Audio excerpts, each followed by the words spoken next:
First thing I tell people is you can't find outside of you what you can't find inside of you. And so I like to ask myself open-ended questions. What are you doing today that you like? What are you doing today that you don't like? How can I be of service or value to that? Meaning to make those changes, or who sits in a situation that I want to be in to give me directions on how to heal that. You need to elevate others to elevate yourself, but also you need others to elevate you to elevate you. It's amazing. So many people live their lives like tubes. Food in, food out, paycheck in, paycheck out. Or Camus' The Stranger, the myth of Sisyphus. Push the boulder to the top of the hill every day just to have it roll down to the bottom. Because they have no coherence. They can't remember what's important to them, and then they can't do it. I've created coherence, practices, and then effectuating the mind, body, and soul through mindset, heart set, and hand set in order to be efficient, effective, and statistically successful in those practices. See, prioritization, the antidote to procrastination and feeling overwhelmed, is a matter of understanding what's important to you. When you have your non-negotiables, you already get the most important things every day done, but now, according to circumstance, I get the next most important thing, and I can make decisions like this because I already know what's important personally, experientially, giving and receiving wise every day in a trajectory that scares the shit out of everyone else, even me, for the future, because it's unlimited. So when I tell you, when I meet you the first time, hey, what do you do? Oh, I'm going to change the world. People are scared of me.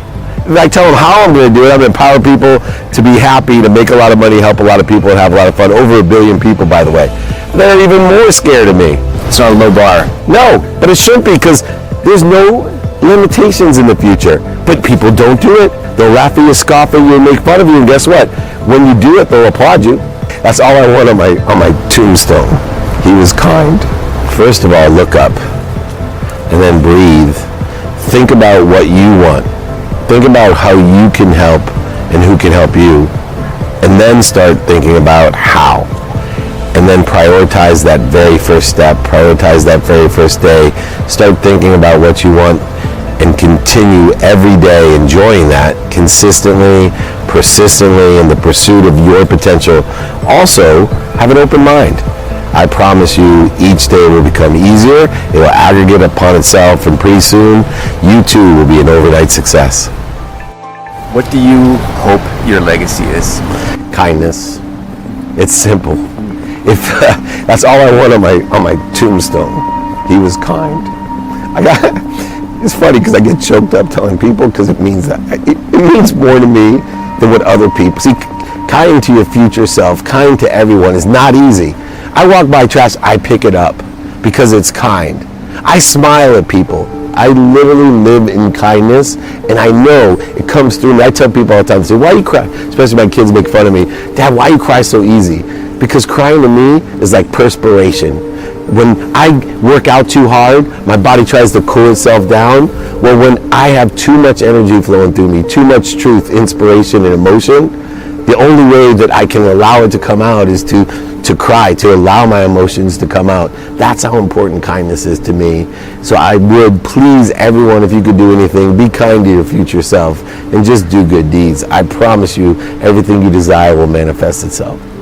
I tell people, life is so simple today because of the size, scope, and scale of access that we have. We don't have to write. You can DM them, you can email them, you can call them. This wasn't available when we were working for the Oilers or wherever.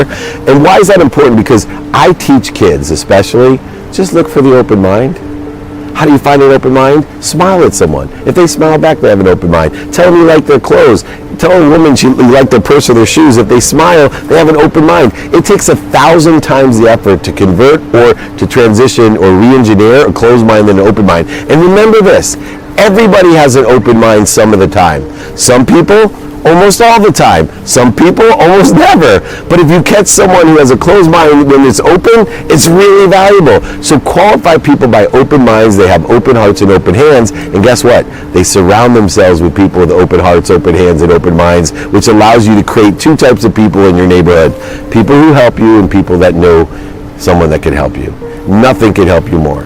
So many people that are full of hate, condition, judgment, ego, they don't understand. They're in search of something they already have. Most people will tell you when they're in that mindset, I need to get more money. I need to get more healthy. I need to get more worthy. I need to get more happy. because they're full of hate.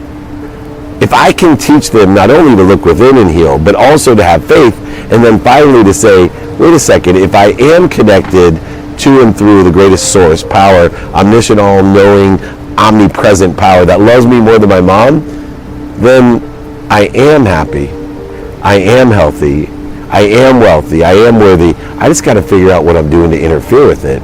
And this hate is interfering with my truth, my potential, my love, the light, and the lessons of the journey that I've been blessed with full appreciation, acknowledgement, and the ability to dream and to ask for more.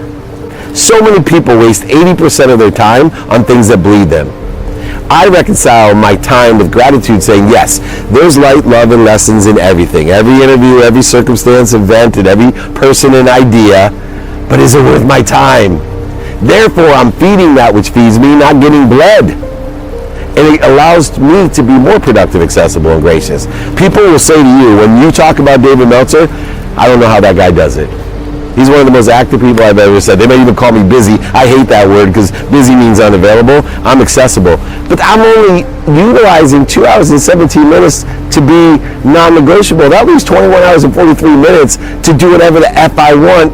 And so how do I prioritize the other 21 hours and 43 minutes? Now remember, I'm still more active just having a minimum amount of time, 2 hours and 70 minutes. I have all my prioritized things guaranteed done every day. I'll always be healthy, I'll always have great family, and I'll always utilize my time effectively.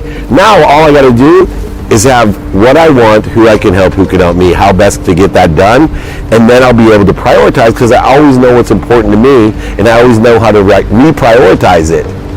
I'm on a mission to empower over 1 billion people to be happy. I'm looking for 1,000 people through all that I do. The podcast, the playbook, my movies, my TV show, my speeches, my books. I'm giving them all away for free for one reason. I'm looking for 1,000 people that will study, pay attention, and give intention to the lessons, the principles, the practices that I teach so that they can carry it forward. They can empower 1,000 to empower 1,000. People who think I'm crazy when I say I'm going to change the world, create a collective consciousness of over 1 billion people to be happy. How am I going to do it? 1,000 people like you. That will empower 1,000 people like you so that 1,000 of you will empower another 1,000 to make a lot of money, help a lot of people, and have a lot of fun. I have all the books, the exercises, and the guides. I give them away so you can know your values, know your practices in order to effectuate living in a world of more than enough, to have the faith of more than enough, to know that there's something bigger than you that loves you more than your mom. You are all being protected and promoted at all times. There is no punishment. Pain, setbacks, failures, mistakes are an indicator you have a better place to be. Allow it to happen. Learn these lessons. Allow me to pay the dummy tax for you. And I promise I can do this in my lifetime. Empower 1,000 people like you to empower 1,000, to empower 1,000. 1,000 times 1,000 is 1,000,000. 1,000,000 times 1,000 is 1 billion.